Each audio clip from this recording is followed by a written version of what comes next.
Well, we are in chapter 9 and we're going to have error analysis here. Jadi hari ini kita ada di chapter 6 dan kita akan membahas tentang error analysis, teman-teman. Jadi error analysis ini adalah jenis soal structure part kedua atau bagian kedua. Ya, jadi bagian pertama kemarin sambil kita menyampaikan dasar di TOEFL ya, di TOEFL structure ini. Dasarnya sudah, teorinya sudah.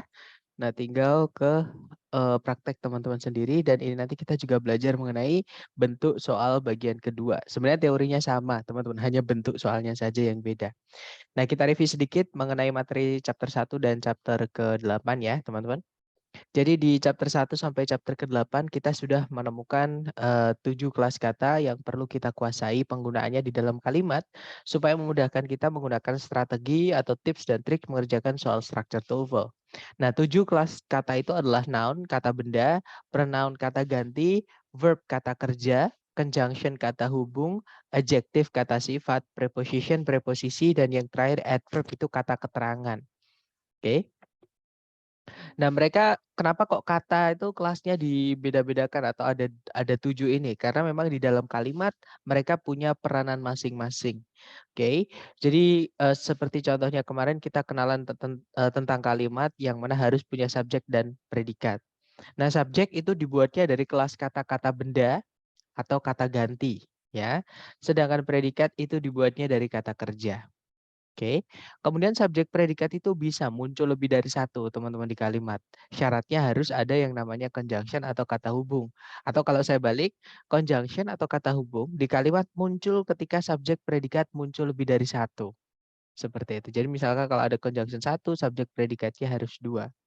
Oke, kemudian setelah kita belajar mengenai noun, pronoun, verb, sama conjunction di dalam kalimat, kita juga sudah belajar mengenai inversi ya, bentuk kalimat yang unik yaitu dibalik. Jadi kalau kalimat itu urutannya biasanya subjek dulu baru predikat, kalau di inversi itu predikat dulu baru subjek. Jadi ada 6 penanda inversi yang kita bahas di hari keempat. Kemudian hari kelima kita juga belajar bentuk kalimat yang unik lainnya namanya double komparatif atau caranya kita bilang semakin A semakin B. Misalnya seperti itu. Nah, kalau sudah dicek secara sentencing ini, teman-teman nggak menemukan ada masalah, berarti masalahnya bukan di sentencing ya, teman-teman, tapi masalahnya adalah di phrasing. Nah, phrasing sendiri itu adalah yang hilang adalah penjelas dari salah satu bagian kalimat. Nah, untuk penjelas yang pertama adalah penjelas kata benda. Nah, yang menjelaskan kata benda itu adalah kata sifat. Atau kalau saya balik, fungsi kata sifat di kalimat cuma satu, teman-teman, yaitu menjelaskan kata benda yang punya sifat cuma benda, ya, dan letaknya adalah di sebelum kata benda. Jadi kalau teman-teman menemukan titik-titiknya itu di sebelum kata benda, entah kata benda itu di subjek atau di objek, nah itu tempatnya kata sifat, seperti itu. Kemudian kalau selain titik-titiknya selain sebelum kata benda berarti itu miliknya keterangan. Ya, jadi keterangan itu di kalimat tempatnya ada banyak sekali, teman-teman. Contoh, keterangan itu bisa menjelaskan predikat, nanti tempatnya adalah seperti ini ya, teman-teman. Jadi linking verb adverb atau adverb verb adverb atau auxiliary adverb verb adverb. Oke, nah auxiliary itu apa? Auxiliary itu adalah kata kerja bantu. Jadi dia juga kata kerja atau verb kelas katanya. Tapi bedanya dengan verb yang lainnya, auxiliary ini nggak bisa berdiri sendiri di predikat. Ya, jadi harus ada kata kerja lain gandengannya. Nah, auxiliary ada 4 keluarga. Yang pertama ada do, does, did. Itu keluarganya do ya. Gandengannya adalah verb 1. Kemudian yang kedua ada keluarganya be, yaitu is, am, are, was, were, been, be, been, being. Nah, kalau to be boleh diikuti 2 jenis kata kerja, dia boleh diikuti verb ing, juga boleh diikuti verb 3. Bedanya kalau to be verb ing sedang dia aktif. Kalau to be verb 3 itu rumus predikat pasif. Kemudian yang berikutnya ada keluarganya have, yaitu have, has, had. Dia harus diikuti verb 3 ya, teman-teman. Tapi ini nanti aktif, bukan pasif. Artinya sudah atau telah Dan yang terakhir ada keluarganya modal, yang mana setiap kata di modal ini masing-masing artinya beda-beda ya. Tapi apapun modalnya, gandengannya adalah verb 1. Seperti itu. Jadi ini adalah auxiliary beserta gandengan-gandengannya. Kemudian yang berikutnya, keterangan itu juga bisa menjelaskan selain predikat, teman-teman. Misalkan kalau menjelaskan adjektif, nah misalkan adjektif itu sedang menjelaskan kata benda misalnya ya. Nah itu mau dijelaskan dengan adverb boleh. Jadi adjektif sebelumnya determiner boleh, tergantung jenis adjektifnya, tergantung jenis adverbnya ya. Setelahnya determiner atau sebelumnya deskriptif juga boleh. Atau setelahnya kata benda yang dijelaskan juga boleh. Jadi kata benda itu kalau mau dijelaskan keterangan, tempatnya keterangan adalah di setelahnya. Seperti itu. Kemudian adjektif ada yang bisa berdiri sendiri, yaitu dari jenisnya deskriptif, teman-teman. Ketika adjektif ini berdiri sendiri, mau dijelaskan dengan kata lain, itu yang bisa menjelaskan cuma kata keterangan. Jadi keterangan boleh sebelum, boleh setelahnya. Bahkan keterangan, teman-teman, itu juga boleh dijelaskan oleh keterangan yang lain. Tergantung jenis keterangannya yang mana nanti yang dijelaskan dan yang menjelaskan. Seperti itu. Untuk yang terakhirnya, adverb kemarin kita juga belajar mengenai preposisi, teman-teman. Preposisi ini fungsinya membentuk keterangan, tapi dia nggak bisa berdiri sendiri ya. Harus ada objeknya setelahnya.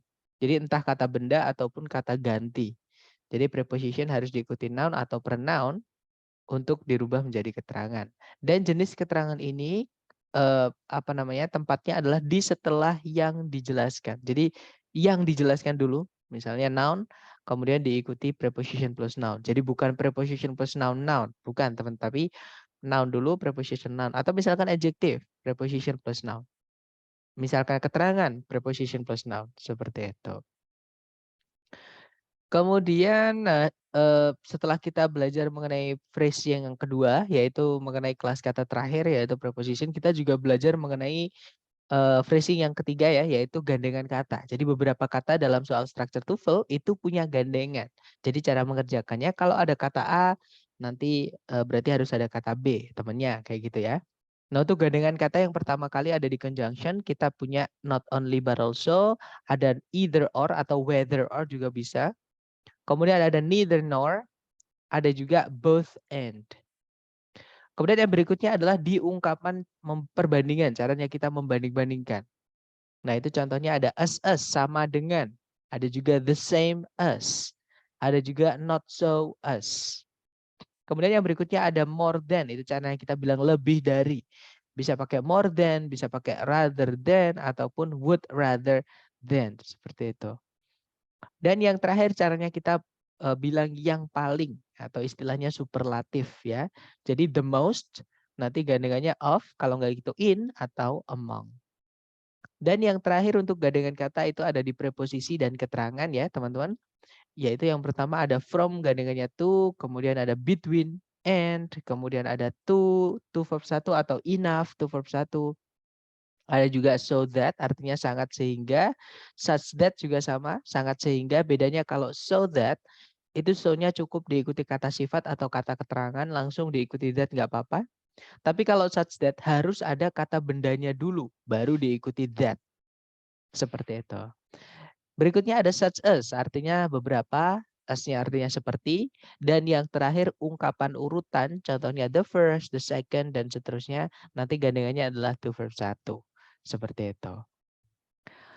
Nah, itu tadi adalah materi kita sebelum-sebelumnya ya, yang secara teori sudah disampaikan, latihan juga sudah ya. Nah, hari ini kita akan kenalan dengan jenis soal struktur yang bagian kedua. Tapi mungkin sebelum kita ke error analisis, adakah pertanyaan dari teman-teman? Silahkan teman-teman, kalau ada pertanyaan. Mister boleh jelaskan lagi tentang akhiran kata seperti speti, tion, itu termasuknya kelas kata apa? Teman-teman itu bukan kelas kata ya. Jadi imbuhan itu sama kayak dalam bahasa Indonesia. Misalnya adab. Adab itu kata ya karena dia punya arti. Nah, nanti peradaban. Nah, itu ada tambahan per sama an. Nah, kalau ditanya Sir, per itu kelas katanya apa? Nah, itu nggak punya kelas kata, teman-teman. Itu namanya adalah imbuhan kata. Ya, teman-teman. Jadi kayak spade, kemudian tion, kemudian is, kemudian lead, kemudian ada lagi kemudian es. Nah, itu namanya imbuhan kata. Imbuhan kata itu nggak punya kelas kata, teman-teman. Tapi yang pasti jadi gini, imbuhan kata itu ada tergantung tempatnya ya, teman-teman. Kalau namanya sebenarnya afix, namanya afix. Kalau teman-teman mau nyari di internet itu namanya afix. Nah, afix itu artinya imbuhan. Imbuhan. Nah, untuk imbuhan sendiri, kalau dalam bahasa Inggris umumnya ya, teman-teman itu ada dua saja, umumnya ya.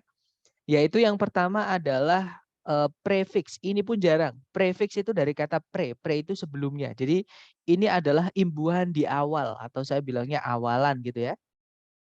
Ada juga suffix. Suffix itu imbuhan di akhir atau akhiran gitu ya, teman-teman. Ini mereka nggak punya kelas kata masing-masing. Oke, jadi tergantung tempatnya itu namanya prefix atau suffix. Kalau teman-teman mau nyari di apa namanya? I'm sorry di ini kamus itu ada banyak. Misalnya ya, teman-teman.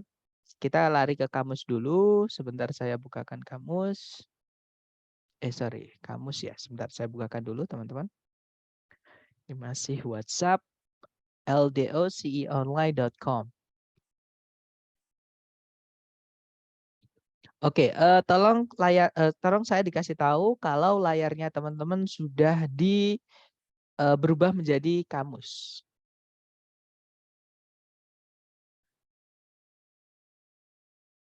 Sudah, Mister. Sudah ya? Oke. Nah, untuk jenis-jenisnya itu di kamus ada, teman-teman. Misalnya kalau teman-teman prefix itu sedikit ya dalam bahasa Inggris, lebih banyak suffix atau akhiran. Kalau prefix jarang. Tapi misalnya contoh yang saya ingat ada awalan itu N misalnya, teman-teman. Nah, nanti dikasih tanda straight itu ya. Nah, and itu adalah prefix, itu awalan. Nah, tapi dia nggak punya kelas kata. Cuman di situ dijelaskan, teman-teman. Prefix itu kalau teman-teman menemukan ada awalan and, itu biasanya adalah kata kerja. Jadi kalau ada kata berakhiran dengan awalan and, itu biasanya kata kerja. Di sini ada tulisan in verbs, awalan pada kata kerja. Nah, contohnya nih. Jadi gini, teman-teman. Sebelumnya kita ke contoh, saya mau menjelaskan sedikit mengenai prefix atau suffix. Jadi awalan atau akhiran dalam bahasa Inggris itu ada yang jenisnya inflectional. Sorry, kalau prefix nggak ada inflectional dalam bahasa Inggris. Semuanya derivation. Tapi saya jelaskan nama-nama ini dulu. Inflectional sama derivational. Nah, karena nanti kita singgung ini juga. Jadi inflectional itu istilahnya artinya adalah, jadi ini adalah tambahan dalam kata, tapi tidak merubah kelas katanya. Jadi kelas katanya tidak berubah. Tidak merubah kelas kata. Contoh ya, teman-teman. Contohnya pada kata kerja. Misalnya adalah makan. Makan itu adalah eat. Nah, kadang makan itu ditambahkan SIS, teman-teman. Yaitu eats. Nah, tapi kelas katanya tetap makan. Tetap kata kerja. Jadi S itu namanya adalah suffix inflectional. Jadi imbuhan yang tidak merubah kelas kata dari kata yang ditambahi. Kayak gitu. Misalnya lagi eating. Eating itu juga kata kerja. Seperti itu. Jadi itu namanya inflectional. Ing, kemudian s, kemudian dan seterusnya itu namanya inflectional. Tapi derivational itu juga ada. Jadi jenis imbuhan ini adalah merubah kelas kata yang ditambahi. Jadi kata yang diimbui atau ditambahi gitu ya. Nah, misalnya teman-teman, saya punya kata teach. Teach itu artinya mengajar, ya. Teach itu artinya mengajar. Dia adalah kata kerja. Nah, tapi kalau saya tambahkan akhiran er, jadinya teacher. Artinya menjadi guru atau pengajar. Dia menjadi orang. Orang itu adalah kata benda. Jadi akhiran er itu dia untuk merubah kata kerja menjadi kata benda. Nah, sama di situ dengan contoh yang ada di kamus ini ya, teman-teman. Di kamus itu in verbs maksudnya dia merubah kata sifat. Contohnya di situ ada kata sifat. Ya, kata sifat dan kata benda ya, teman-teman. Contohnya di situ ada large. Saya hilangkan dulu. Large itu artinya besar. Ya, dia kata sifat. Tapi kalau sebelumnya ditambahkan and itu menjadi kata kerja. Enlarge artinya memperbesar. Itu make something bigger, membuat sesuatu itu lebih besar. Nah, artinya memperbesar gitu ya. Contohnya rich itu kaya, enrich memperkaya. Seperti itu. Kemudian contoh lagi ada kata benda danger, itu artinya bahaya atau resiko gitu ya. Nah, kalau ditambahkan and di depannya, endanger artinya membahayakan atau endanger itu artinya ya mengancam gitu ya. Put someone atau something in danger. mengancam seseorang atau membahayakan seseorang. Seperti itu. Jadi dan apa aja untuk tambahan-tambahan ini ada banyak sekali teman-teman. Itu nanti nggak akan habis dalam satu sesi. Ya, jadi itu nanti teman-teman akan dapat tambahan-tambahan itu ketika teman-teman sering-sering latihan, sering-sering mencoba, sering-sering buka kamus. Seperti itu. Dan seperti yang saya bilang, kalau teman-teman dapat sesuatu yang baru, tolong ditulis ya teman-teman. Intinya jawabannya dari pertanyaan tadi adalah apakah kelas kata dari afix atau tambahan itu tidak punya kelas kata. Ya, yang pasti dia bisa merubah kelas kata-kata yang diimbui. Seperti itu, Miss. Gimana, dapat maksud saya nggak? Atau misalnya melenceng nggak dari yang ditanyakan?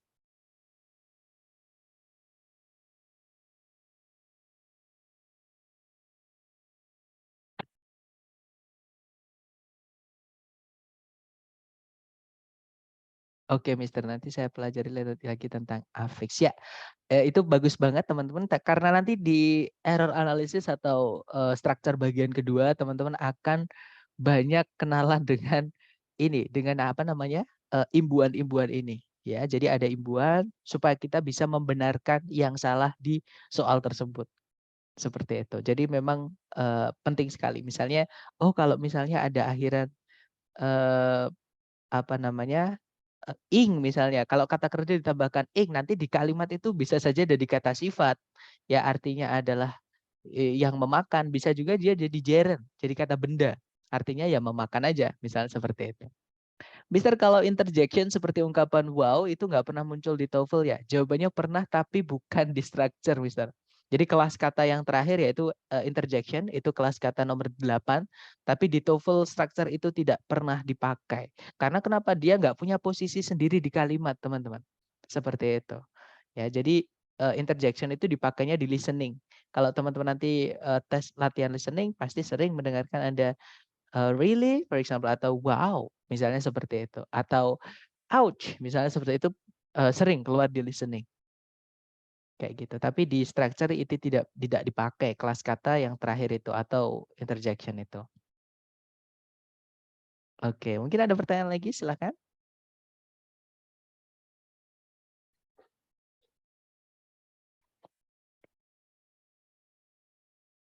Nggak ada ya, teman-teman. Baik, kalau nggak ada, mari kita lanjutkan ke materi hari ini. Sebentar saya share dulu PPT. Oh, sudah ke PPT. Baik. Oke, next kita hari ini ada kenalan dengan error analysis, teman-teman, atau structure bagian kedua ya. Jadi di structure error analysis nanti jenis soalnya sudah beda. Oke, jadi kalau di structure bagian pertama, yaitu nomor 1 sampai nomor 15, teman-teman, itu nanti teman-teman disuruh melengkapi bagian kalimat yang hilang. Jadi ada titik-titiknya, kemudian soal misalnya ya. Terus nanti di ABCD, teman-teman disuruh nebak yang manakah di pilihan ABCD itu yang bisa dimasukkan ke titik-titik supaya kalimatnya menjadi utuh atau efektif. Seperti itu. Nah, tapi kalau di structure bagian kedua itu beda. Kalimatnya nggak ada yang dihilangkan, teman-teman. Bahkan lengkap sampai titik. Nah, di antara kalimat yang lengkap tadi, ada 4 yang digaris bawahi. Entah itu kata, kadang juga frasa.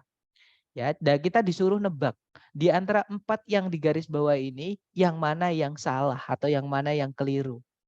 Seperti itu. Nah, untuk error analisis ini soalnya lebih banyak dibandingkan melengkapi kalimat ya, karena dia nomor 16 sampai 40. Jadi structure itu ada 40 soal, yang 15 itu adalah sentence completion atau melengkapi kalimat yang hilang. Yang 25 soal sisanya yaitu nomor 16 sampai 40 itu adalah error analisis. Seperti itu. Tapi secara teori sama, hanya beda di apa namanya? Bentuk soal saja. Dan mungkin kadang lebih detail ya, teman-teman yang ditanyakan karena masalahnya di sini menggunakan vocab, benar-benar vocab menentukan juga. Seperti itu. Nah, untuk error analisis sebelum kita ke teori, saya mau pemanasan sedikit, teman-teman. Untuk mengefreshkan materinya teman-teman, masih ingat nggak mengenai materi-materi sebelumnya? Ya. Nah, misalnya di sini ada satu kalimat, teman-teman, Albert Einstein did not work at the hospital. Nah, kalimat ini ada satu kata yang salah. Ada yang tahu yang salah di kata apa, teman-teman? Ya, betul. Ada yang salah adalah di kata word, Mr. Alan. Tapi alasannya kenapa? Pertanyaan saya. Betul, tapi yang salah yang word-nya. Harusnya verb 1. Kenapa kok harus verb 1? Ada, ya that's right, ada did ya teman-teman. Did itu adalah auxiliary dari keluarganya do. Do, does, did itu harus diikuti oleh verb 1, bukan verb 2 atau verb 3 seperti ini. Ya, jadi yang salah adalah worked-nya, harusnya work aja verb 1. Oke, jadi harusnya Albert Einstein did not work at the hospital. Albert Einstein tidak bekerja di rumah sakit tersebut dulu. Seperti itu. Ya, that's right, good job. Nah, sekarang lanjut ke contoh kedua, teman-teman. Kita pemanasan lagi. An electric eel able produce electricity. Ada yang tahu yang salah? Ini kalau diartikan enak, teman-teman. Seekor belut listrik mampu menghasilkan listrik. Ya, tapi secara kelas kata di sini ada yang salah. Ada, saya kasih bocoran ya.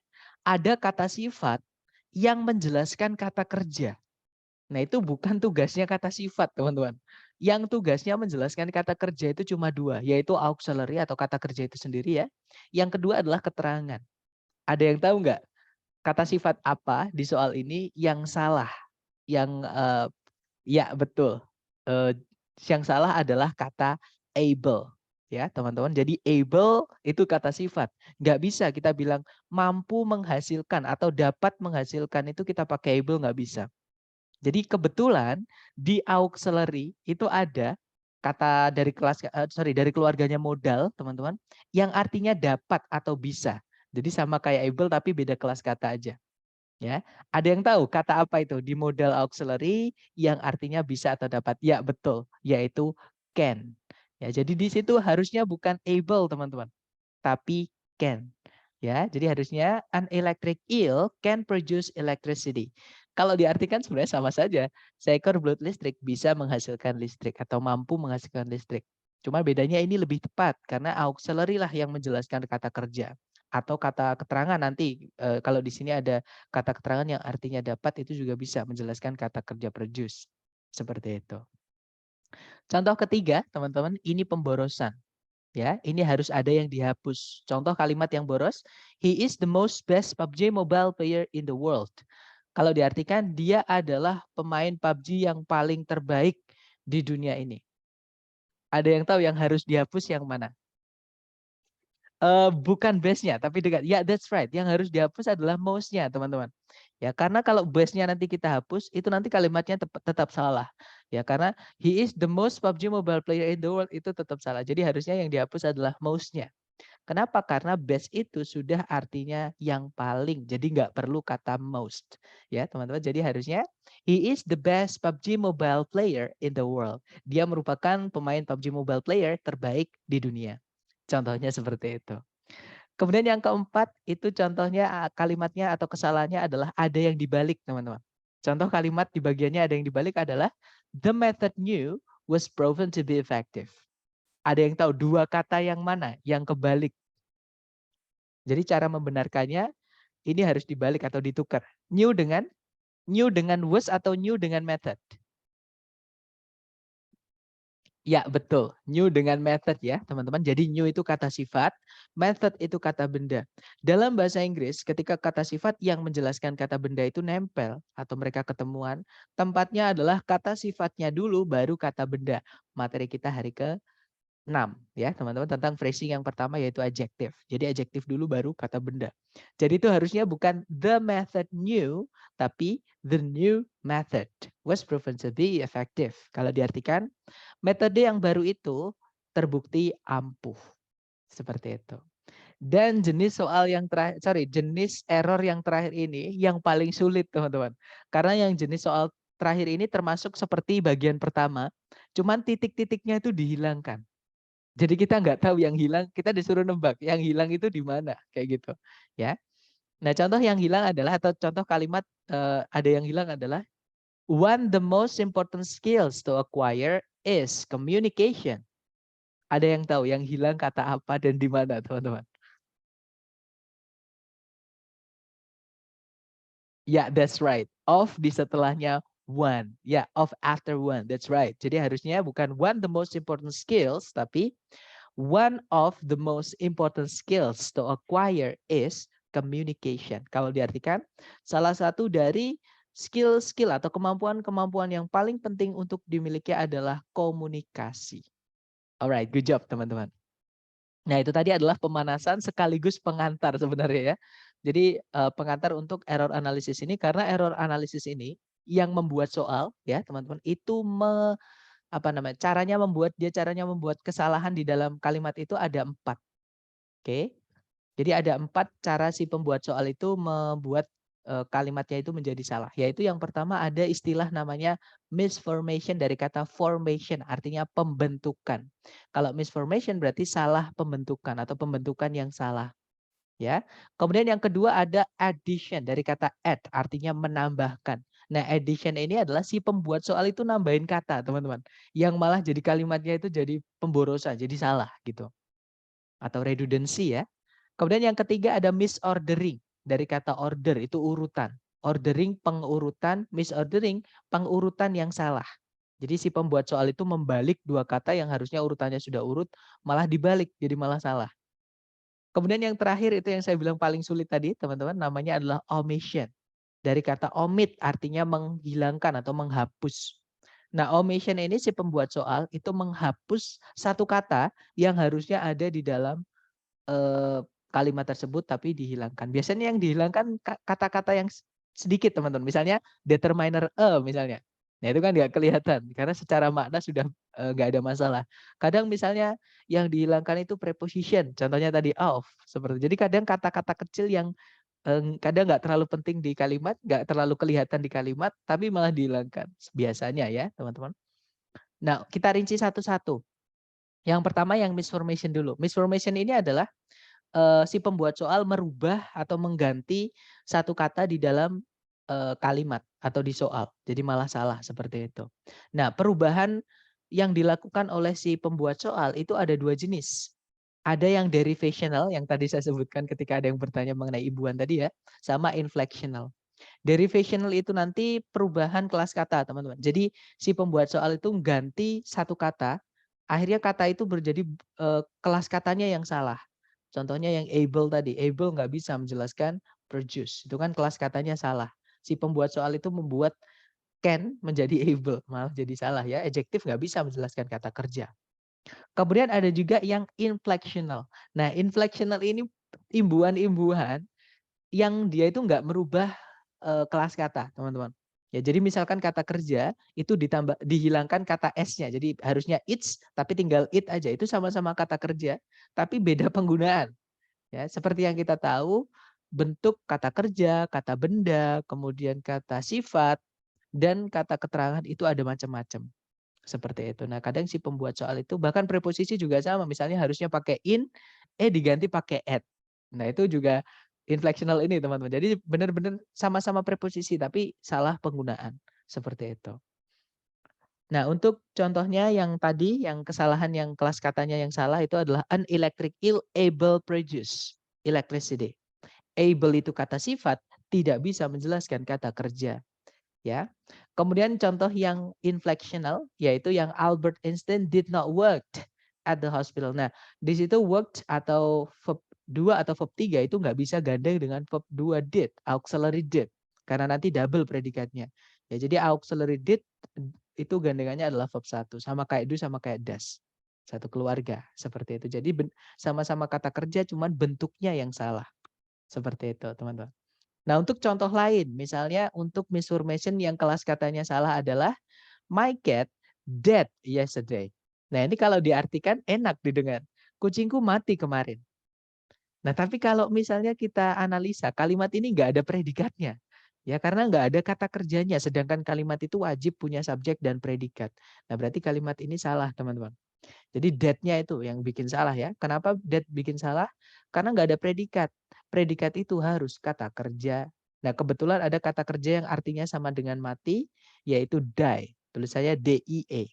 Nah, karena dia lampau ada kata yesterday-nya, maka harus verb 2. Jadi harusnya died.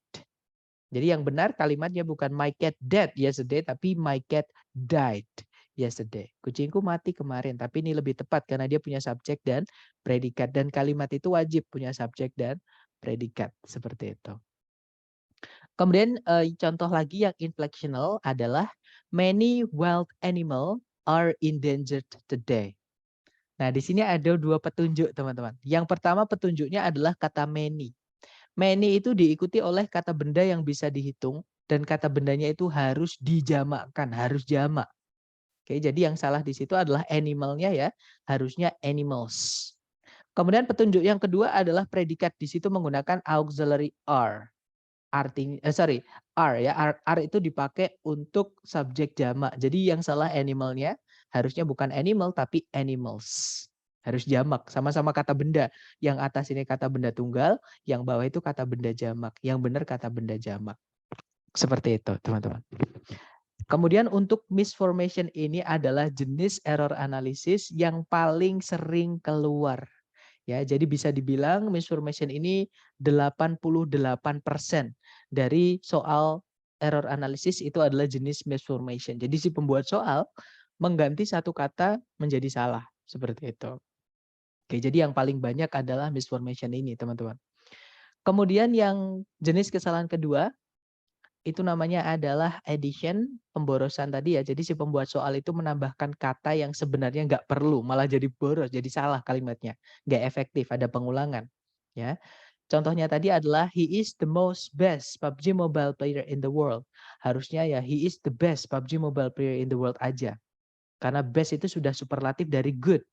Baik, itu lebih baik itu better, paling baik itu best. Nggak perlu ditambah most lagi. Seperti itu. Nah, contoh lagi adalah the our manager wants to see you. Ada yang tahu di sini yang pemborosan di kata apa, teman-teman?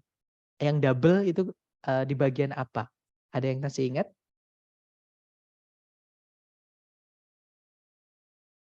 Ya, betul ada the ya atau our-nya. Jadi kalau teman-teman masih ingat ketika kita belajar mengenai adjektif, itu ada adjektif yang bagian pertama namanya determiner, itu ada yang saya kotaki oranya, teman-teman.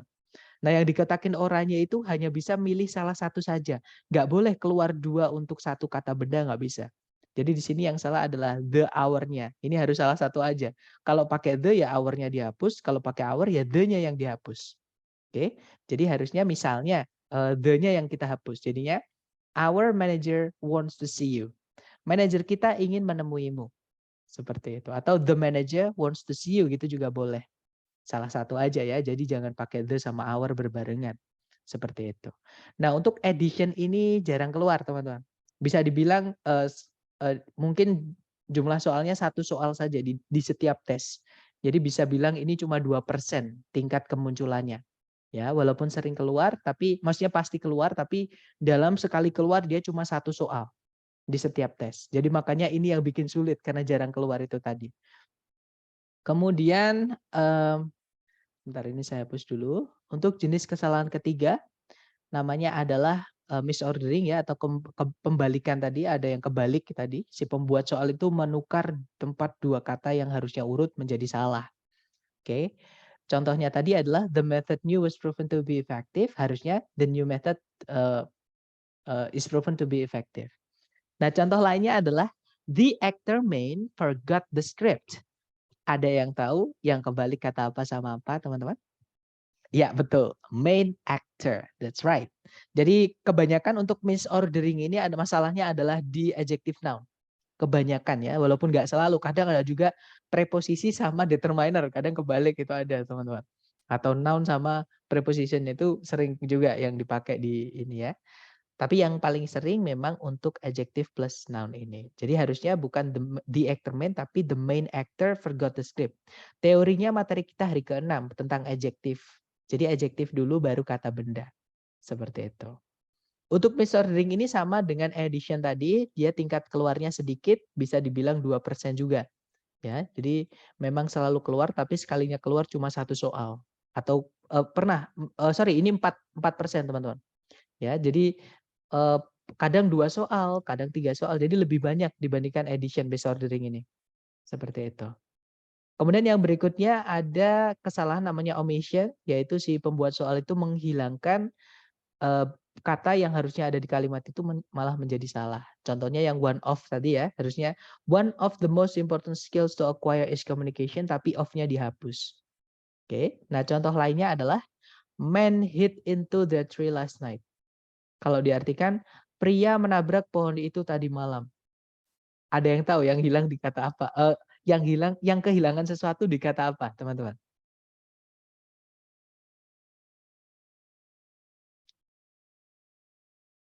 Di kata the, oh maksudnya man ya, kehilangan kata the misalnya. Ya, yang kehilangan adalah di kata man-nya, teman-teman. Karena nggak enak kita memberikan informasi ke orang, pria menabrak pohon itu tadi malam. Nah, pria yang mana? Karena di dunia ini ada banyak sekali pria, teman-teman. Nah, maka pria itu atau man ini harus kita specify atau kita perjelas, gitu ya, make clear. Jadi harusnya bukan man aja, harusnya dikasih the misalnya. Boleh atau boleh. Intinya the atau teman-temannya the ya. Misalnya di situ kita pakai boleh, pakai the juga boleh. Bedanya kalau a man hit into that tree last night, kalau diartikan seorang pria menabrak pohon itu tadi malam. Nah, yang kita kasih tahu nggak tahu pria yang mana. Tapi kalau the man hit into that tree last night itu juga boleh, cuma beda arti aja. Nanti artinya adalah pria itu menabrak pohon yang itu tadi malam. Jadi orang yang kita ajak ngomong tahu pria yang mana yang kita bicarakan. Karena kita bilangnya pria itu. Jadi orang yang mendengar pasti paham yang kita maksud pria yang mana. Seperti itu ya. Nah, itu tadi adalah materi kita tentang error analysis atau structure bagian kedua. Mungkin sebelum kita ke contoh soal, ada yang mau ditanyakan dulu dari teman-teman? Silahkan.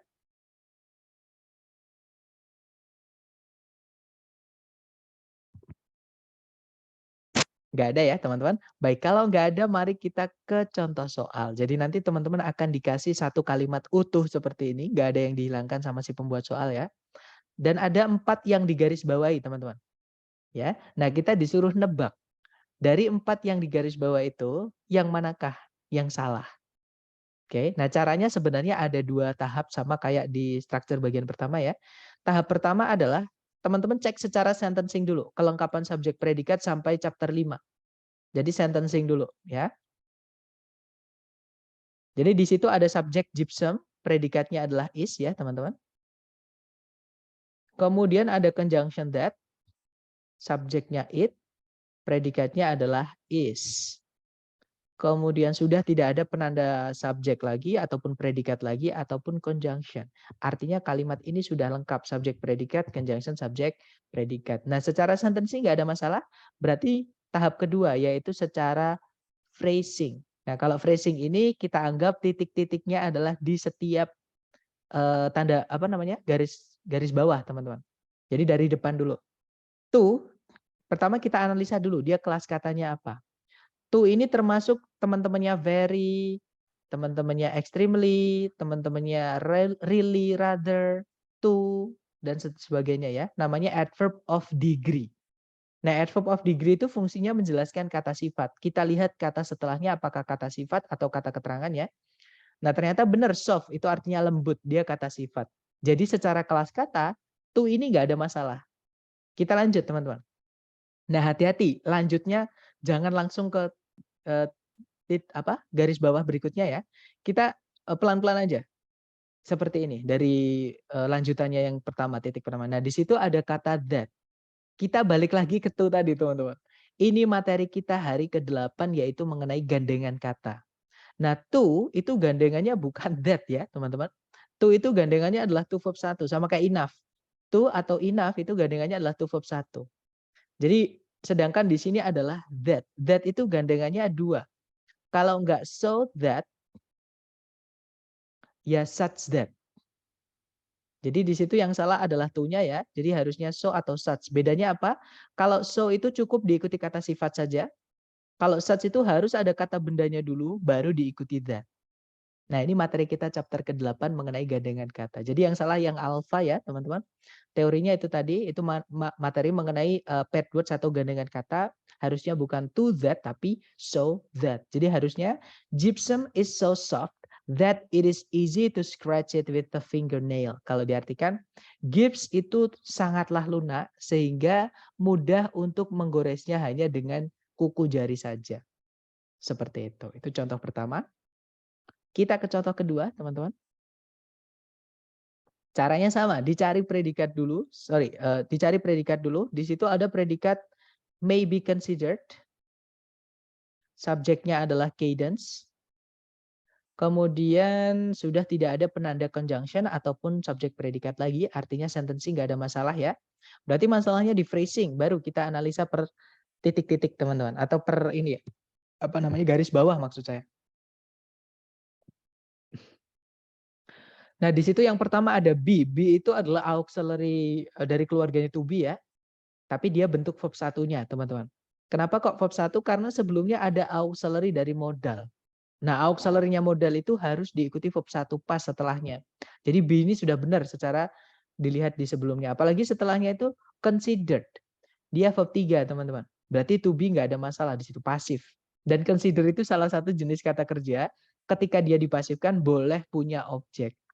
Ya. Nah, untuk jenis kata kerja apa aja yang kalau dipasifkan boleh punya objek itu ada di folder hari ketiga.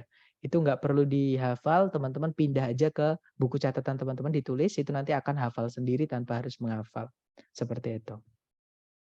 Jadi be nggak ada masalah, kita tarik ke belakang lagi. Di situ ada the menjelaskan kata benda rise sama fall, ya nggak ada masalah. Dan and di situ menghubungkan dua kata benda rise sama fall, nggak ada masalah juga teman-teman. Nah yang menjadi masalah adalah intensified. Itu verb 2 atau verb 3. Nggak mungkin verb 2 ya karena sudah ada predikat, nanti pemborosan. Nah verb 3 di sini juga nggak boleh teman-teman. Karena sebelumnya ada preposisi. Masih ingat setelah preposisi itu harus diikuti apa teman-teman? Untuk dirubah menjadi keterangan. Ya, betul ada noun ya. Jadi yang salah adalah intensified di situ. Harusnya di situ kata benda. Jadi bukan intensified, harusnya intensification. Nah, ini yang saya bilang tadi. Ketika teman-teman sudah ada basic tentang imbuhan-imbuhan kata dalam bahasa Inggris, terutama yang derivational, untuk merubah kelas katanya gampang. Jadi di situ harusnya intensification. Tapi tenang aja, teman-teman nanti di error analisis atau structure bagian kedua ini tidak disuruh untuk membenarkan. Teman-teman hanya disuruh mencari yang salah saja. Ya, jadi nggak perlu tahu benernya nggak apa-apa. Tapi kalau kita belajar supaya teman-teman lebih mantap, oh itu yang salah harusnya ini, itu kita harus tahu benernya apa, seperti itu. Dan nanti kalau teman-teman sudah terlatih untuk tahu benernya apa, itu nanti ketika tes itu enak sekali teman-teman. Jadi jawaban itu keluar sendiri gitu. Kita baca, oh ini aneh, udah itu yang salah.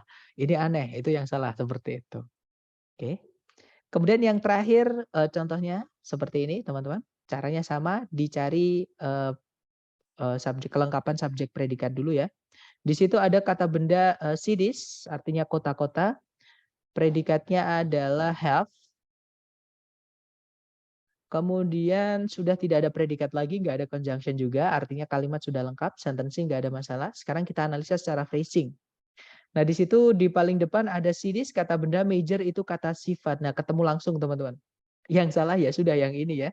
Jadi urutannya harusnya bukan kata benda dulu baru kata sifat, tapi kata sifat dulu baru kata benda.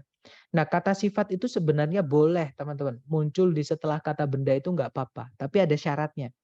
Syaratnya ketika kata sifat itu ada penjelasnya setelahnya. Ya, tapi kalau kata sifat itu nggak ada penjelas setelahnya, misalnya berdiri sendiri seperti ini menjelaskan satu kata benda, tempatnya bukan di setelahnya tapi di sebelumnya.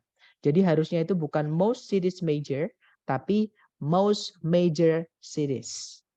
Nah, nanti kalau dibaca harusnya most major cities in the United States have at least one daily newspaper. Kalau diartikan hampir seluruh kota-kota besar di Amerika Serikat memiliki setidaknya satu surat kabar harian. Seperti itu. Nah, dari ketiga contoh tadi, mungkin ada yang mau ditanyakan dulu dari teman-teman. Silahkan teman-teman.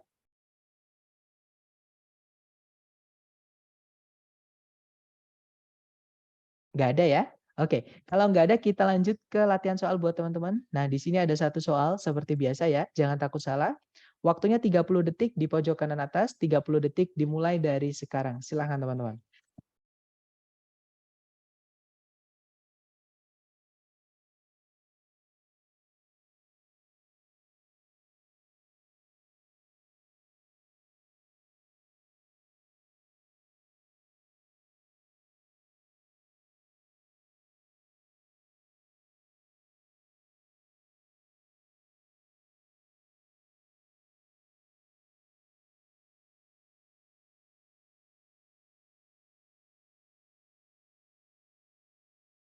Oke, 30 detik sudah habis dan ada 4 jawaban, 5 jawaban. Teman-teman coba dulu sedapatnya nggak apa-apa. Baik, ada jawaban belt, harusnya belts, harusnya belt gitu ya maksudnya ya. Baik, kita cek bersama. Seperti biasa cari subjek dulu. Di situ ada time zone, predikatnya is. Kemudian ada conjunction that yang dia sekaligus menjadi subjek ya teman-teman. Predikatnya adalah extends. Kemudian sudah lengkap ya, berarti subjek predikat, conjunction subjek predikat. Nah, berarti masalahnya bukan di sentencing tapi di phrasing. Yang pertama time zone secara urutan sudah benar teman-teman. Dan fungsinya dia subjek, dia tunggal karena is nggak ada masalah ya, berarti yang alpha. Yang bravo irregular itu kata sifat, menjelaskan kata benda belts. Secara kelas kata sifat nggak apa-apa. Yang Charlie belts itu ada kata benda jamak, ya, ada s-nya di belakang. Nah, untuk mengetahui apakah kata bendanya di sini harus tunggal atau jamak, kita tarik ke depan, kita cari penandanya. Nah, betul saja ternyata. Di depan itu ada determiner teman-teman. Nah, determiner itu artinya adalah sebuah, seorang, seekor, sebutir, sehelai. Nah, itu artinya sama dengan satu. Ya sudah, berarti yang salah belts ini ya, harusnya dia bukan belts, bukan jamak, tapi tunggal karena ada artinya sebuah tadi. Ya, jadi harusnya belt. Seperti itu. Oke, good job teman-teman. Kita lanjut ke soal berikutnya. Dicoba dulu teman-teman, 30 detik dimulai dari sekarang, silahkan.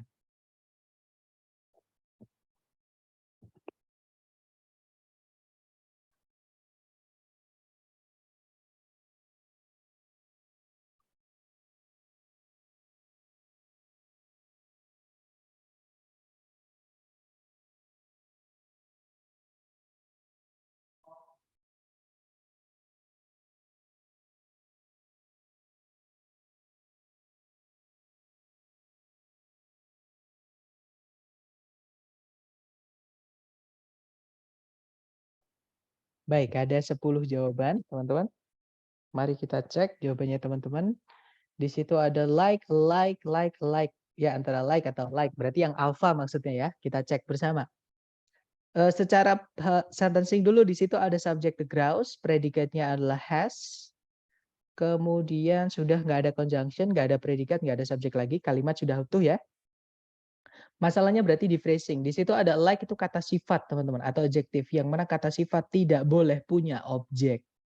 Nah, itu ada determiner itu menunjukkan kalau ini memulai posisi kalimat baru. Nah, ini objek. Yang boleh punya objek cuma 2 ya, antara preposisi atau kata kerja. Tapi nggak mungkin di situ kata kerja. Dalam seperti yang saya mengucapkan ke teman-teman terus ya, predikat nggak mungkin muncul di depan. Jadi harusnya di situ preposisi, teman-teman. Nah, kebetulan ada preposisi yang artinya sama dengan alike. Jadi artinya sama-sama mirip atau seperti, yaitu like. Jadi harusnya di situ yang jawabannya yang alpha ya, harusnya bukan alike tapi like. Seperti itu. Ya, that's right. Kita butuhnya preposisi di situ. Karena kata sifat nggak boleh punya objek. Seperti itu. Oke, lanjut lagi ke nomor berikutnya. Good job, teman-teman. Keep it up. Oke, number 30. Silahkan dicoba dulu. 30 detik dimulai dari sekarang.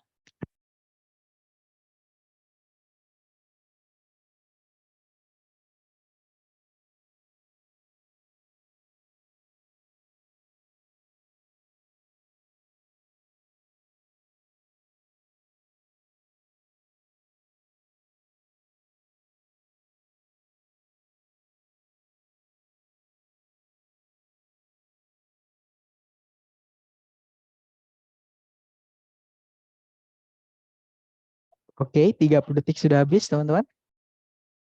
Ada 10 jawaban, ada visit, visited, ada reason juga yang delta ya. Jadi antara visit, ada juga bravo, bravo visited ya. Jadi visited atau delta reason. Mari kita cek bersama. Seperti biasa kita cari subjek predikat dulu secara sentencing. Di situ ada subjek Colorado, itu subjek. Predikatnya adalah is visited, dia pasif ya, karena tidak ada objeknya. Kemudian ada conjunction who yang dia sekaligus menjadi subjek, teman-teman. Predikatnya adalah come. Nah, berarti secara sentencing sudah lengkap. Subjek predikat, conjunction subjek predikat. Kita analisa satu-satu. Yang paling depan every. Every itu adalah kata sifat ya, determiner yang dia menunjukkan jumlah bendanya harus 1. Jadi every itu artinya setiap atau sepersatunya kayak gitu. Jadi setiap satuan gitu. Jadi kata bendanya harus tunggal. Nah, itu year itu tunggal. Jadi nggak ada masalah every ya, sudah benar. Kemudian Colorado is visited. Colorado dikunjungi oleh. Nah, Colorado itu kata benda mati, tidak bisa mengunjungi, bisanya dikunjungi. Berarti visited nggak ada masalah, teman-teman. Pasif ya. Kemudian yang berikutnya ada who, itu conjunction untuk menjelaskan kata benda manusia. Sebelumnya ada tourists, itu kata benda manusia ya, artinya pengunjung. Jadi nggak ada masalah who-nya.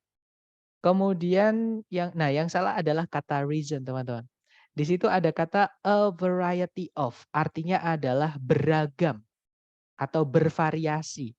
Ya, sama kayak a number of. A number of itu artinya sejumlah. Nah, itu satu kata.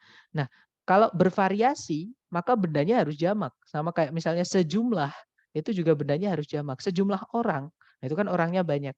Sejumlah murid-murid, itu kan muridnya banyak, seperti itu. Jadi itu yang salah adalah yang delta ya. Harusnya bukan reason, tapi reasons. Karena a variety of diikuti oleh plural noun. Seperti itu. Jadi ini masalahnya cuma vocab aja sebenarnya, teman-teman. Makanya kekecoh tadi ya. Tapi nggak apa-apa, kita lanjut lagi ke soal yang berikutnya. Kita coba terus supaya teman-teman terbiasa. Oke. Dicoba lagi, di sini ada satu soal, waktunya 30 detik, dimulai dari sekarang, silahkan teman-teman.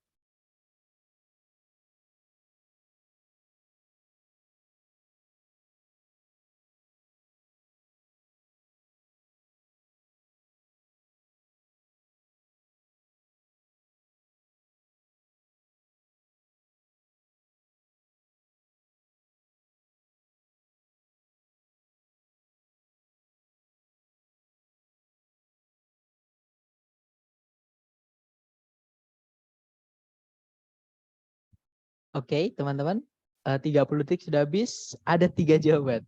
Ada many sama agencies. Oke, mari kita cek bersama ya, teman-teman. Seperti biasa kita cari subjek predikat dulu. Di situ ada many of society's wealth, itu adalah satu kesatuan ya, dia subjek. Predikatnya adalah is control, dia pasif. Kemudian tidak ada predikat lagi, tidak ada conjunction yang menghubungkan dua subjek, dua predikat lagi. Artinya sentencing nggak ada masalah, sudah lengkap teman-teman. Masalahnya berarti di phrasing ya. Nah, di situ ada many of the. Nah, many of the societies itu kepemilikan ya, sama kayak the, itu satu keluarga, teman-teman. Oke, namanya determiner atau adjektif yang menunjukkan kepemilikan ini. Oke, possessive adjective. Nah, intinya adalah many itu harus diikuti kata benda jamak, teman-teman. Sedangkan wealth itu kata benda nggak bisa dihitung dia. Ya, jadi dia nggak bisa dijamakkan. Jadi yang salah antara many-nya atau wealth-nya ini, karena di subjek dua-duanya digarisbawahi dan dua-duanya ini nggak cocok. Many nggak boleh ketemu wealth. Wealth harusnya bukan pakai many tapi much. Nah, untuk mengetahui yang salah yang mana, kita lihatnya predikat. Karena rujukannya subjek itu adalah predikat. Oke. Nah, predikatnya di situ menggunakan is, teman-teman. Is itu dipakai untuk kata benda tunggal, subjeknya ya. Maksudnya kalau subjeknya tunggal pakainya is, atau kalau subjeknya itu nggak bisa dihitung. Kalau ada kata benda nggak bisa dihitung, itu dianggap tunggal. Jadi wealth-nya ini sudah benar, teman-teman. Ya, yang salah berarti adalah many-nya. Oke, harusnya bukan many. Untuk kata benda yang nggak bisa dihitung, itu pakainya adalah much. Nah, untuk teman-teman yang bingung kata benda nggak bisa dihitung maksudnya gimana? Wealth itu artinya kekayaan, teman-teman. Kekayaan itu kita nggak bisa bilang sebuah kekayaan, dua buah kekayaan, tiga buah kekayaan, nggak bisa. Jadi kekayaan itu kata benda akumulatif, sama kayak angin, sama kayak udara. Di dunia ini kan udara itu ada, nggak bisa dihitung. Kita nggak bisa bilang sebuah udara, dua buah udara, nggak bisa. Seperti itu. Jadi yang salah adalah yang alpha ya, harusnya bukan many tapi much. Itu bedanya many sama much untuk determiner. Many boleh diikuti of, Kak? Jawabannya boleh, teman-teman. Semua penanda jumlah untuk kata benda itu kalau ditambahkan of nggak apa-apa, tapi ada syaratnya ya. Kalau misalnya kita pakai one of, misalnya juga ada some of, misalnya ada juga most of, misalnya ya, most of,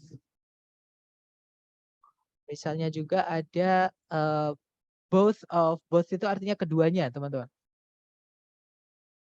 Nah, ini nggak apa-apa, tapi ada syaratnya. Syaratnya adalah setelahnya of ini kalau mau diikuti kata benda tidak boleh langsung diikuti kata bendanya. Jadi harus ada the atau teman-temannya the. Misalnya most of the people, hampir seluruh orang-orang itu, atau one of the problems, salah satu dari masalah tersebut, some of my problems misalnya. Jadi some of my itu juga temannya the ya, satu keluarga teman-teman, dan kita hanya boleh milih salah satu aja, the atau my. Itu di dalam kotak oranye materi kita hari ke-6 seperti itu. Jadi penanda jumlah kasih off boleh, tapi syaratnya nggak boleh langsung diikuti kata benda setelahnya, harus ada the-nya. Seperti itu. Jadi contohnya most of the, none of the, one of the, some of the, both of the, dan seterusnya. Seperti itu. Mister tadi ada a variety of. Kalau a number of sama dengan the number of, itu ketiganya sama atau berbeda. Kalau a variety of sama a number of itu sama, teman-teman. Itu satu keluarga. Ya, itu penanda jumlah. Nah, tapi kalau the number of itu 3 kata. Itu memang terpisah, ya. Jadi gini, the number of itu the-nya sendiri, number-nya sendiri, of-nya sendiri. Ini kata-kata yang berdiri sendiri-sendiri, ya. Tapi sama, maksudnya sama itu umumnya setelahnya diikuti kata benda jamak, plural noun. Ya, jadi kata bendanya harus dikasih s atau dijamakkan, ya. Kalau nggak bisa dikasih s, dijamakkan seperti itu. Ya, jadi artinya the number of itu, kalau a number of kan sejumlah, teman-teman. Tapi kalau the number of itu artinya adalah jumlah dari, kayak gitu. Jadi jumlah dari korban kecelakaan tersebut misalnya, ya. The number of the victims misalnya, atau apa ya, casualties of the disaster misalkan, is, jadi pakainya is, walaupun diikuti kata benda jamak pakainya is, karena yang pengen diomongin adalah jumlahnya. Jumlah dari korban kecelakaan itu adalah 5 orang. The number of the casualties in that accident is 5 people. Seperti itu. Is 5 juga boleh seperti itu. Karena yang diomongkan adalah jumlahnya, bukan kalau sejumlah korban itu beda. Sejumlah korban itu kan banyak, teman-teman. A number of casualties itu kata bendanya di casualtiesnya, di korbannya, bukan di sejumlah, bukan di sejumlahnya. Tapi kalau the number of itu numbernya adalah head-nya atau yang inti dari kata bendanya. Seperti itu. Kalau pakai a number of, pakai are. Betul. Kalau pakai a number of kan sejumlah orang. Itu kan orangnya banyak misalnya. Sejumlah orang di ruangan itu adalah kenalanku misalnya. A number of people in that room are my acquaintances, misalnya seperti itu. Ya, jadi a number of itu pakai are, ya, predikatnya nanti jamak. Intinya kata bendanya jadi jamak, teman. Tapi kalau the number of itu kita lihat numbernya, itu dia berdiri sendiri-sendiri. Mr. Much pasangannya is ya nggak terhitung, betul. Much itu untuk kata benda yang nggak bisa dihitung, teman-teman. Nah, kata benda yang nggak bisa dihitung itu kalau dia di subjek dia dianggap tunggal. Makanya kalau pakai to be di present itu pakainya is. Kalau many pasti pakai are. Betul. Kalau many kata benda setelahnya, kalau ada kata benda setelahnya ya, itu harus diikuti kata benda jamak. Dan yang bisa dihitung, yang bisa dijamakkan saja. Nanti kalau pakai to be setelahnya di present pakainya adalah are. Seperti itu. Gimana? Mungkin ada pertanyaan lagi? Silakan. Nah, itu sebenarnya masalah vocab ya. Makanya saya bilang di awal, vocab itu yang paling penting buat teman-teman. Nanti vocab itu nanti dikelas-kelaskan seperti itu. Nah, untuk informasi yang mungkin teman-teman baru atau yang unik itu bisa ditulis. Karena kalau nggak ditulis, hilang nanti. Nggak harus langsung ditulis di kelas, teman-teman. Untung karena kita punya rekaman ya. Jadi nanti setelah kelas, teman-teman mau mereview lagi materinya, boleh ditonton videonya. Malah sangat disarankan ya. Terus kalau dapat vocab-vocab baru tulis saja ya, teman-teman. Biar nggak hilang maksudnya. Karena sayang ketika kita dapat sesuatu yang baru hilang itu nggak enak banget. Nginget-nginget itu susah, teman-teman. Tapi kalau kita tulis kan gampang. Kita tinggal ngintip aja. Oh, kemarin saya catat di sini, itu enak sekali. Kayak gitu. Oke, kalau nggak ada pertanyaan lagi, kita lanjut ke nomor berikutnya ya. Silakan dicoba dulu, jangan takut salah. Hati-hati, di sini ada sedikit jebakan. Tapi dicoba dulu, jangan takut salah. 30 detik dimulai dari sekarang. Silakan teman-teman.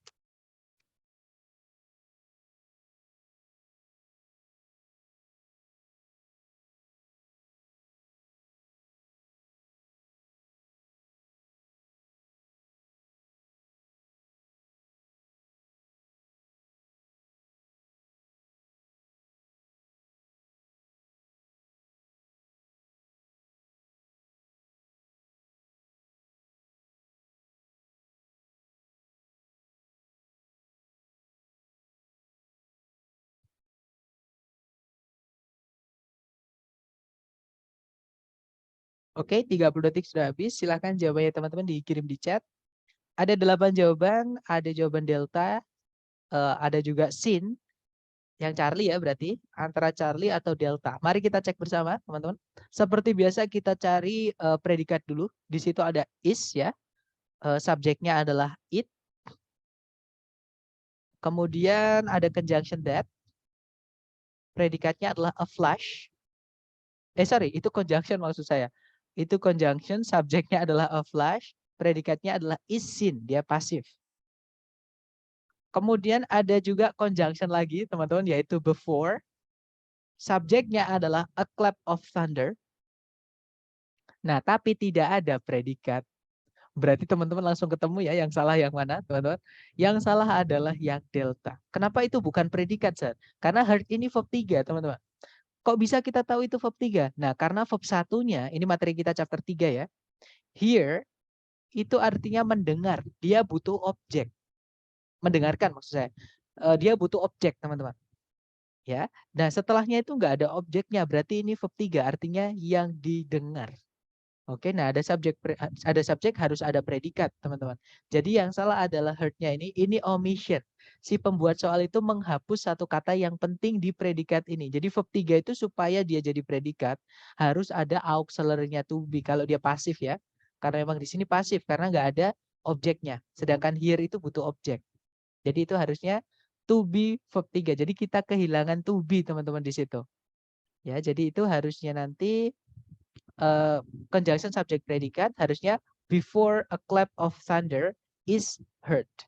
Seperti itu. Jadi kalau dibaca, it is common knowledge that a flash of lightning is seen before a clap of thunder is heard. Sudah menjadi pengetahuan umum bahwa sebuah kilatan cahaya itu terlihat sebelum sambaran petir terdengar atau didengar. Seperti itu. Oke, jadi jawabannya delta. It's okay, kita coba lagi teman-teman. Nah, terakhir ya. Waktunya 30 detik, dimulai dari sekarang, silahkan teman-teman.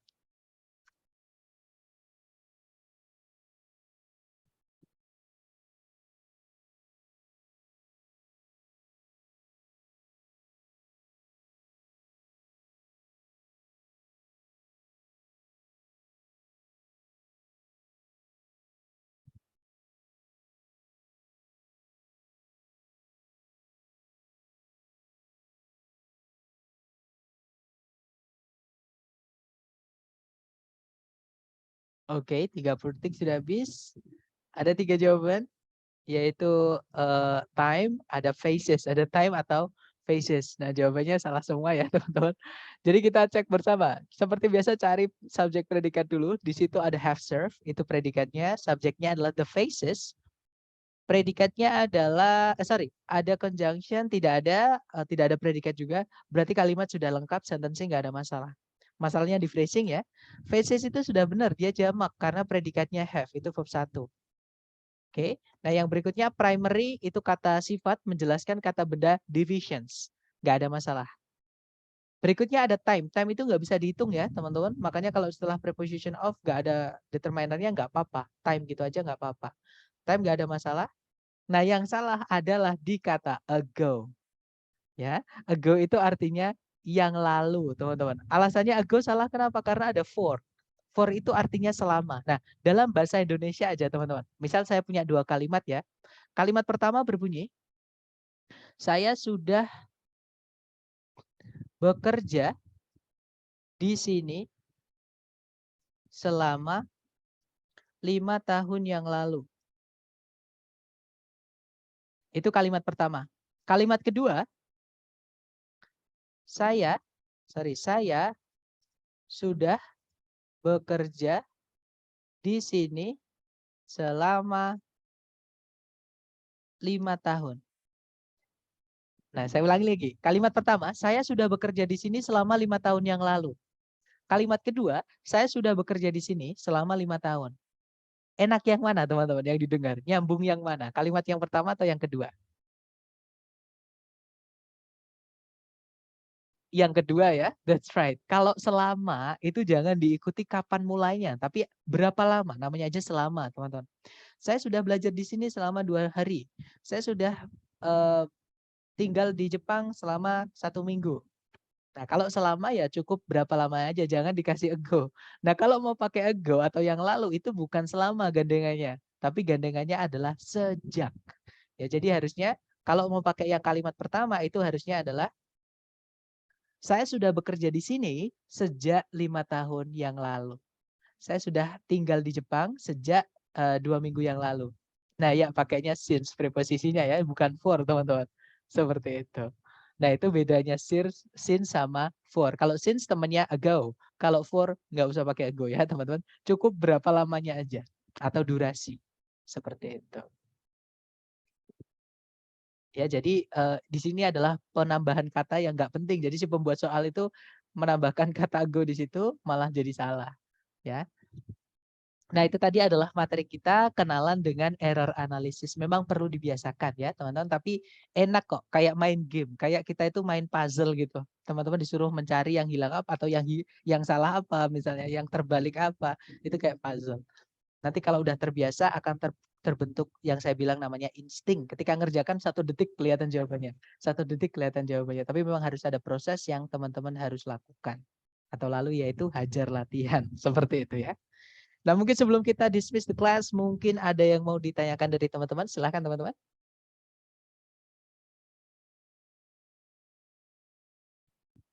Gak ada ya? Baik. Thank you for today, everyone. I'll see you again next time. Bila saya say, Assalamualaikum warahmatullahi wabarakatuh. Have a great day, everyone, and see you next time.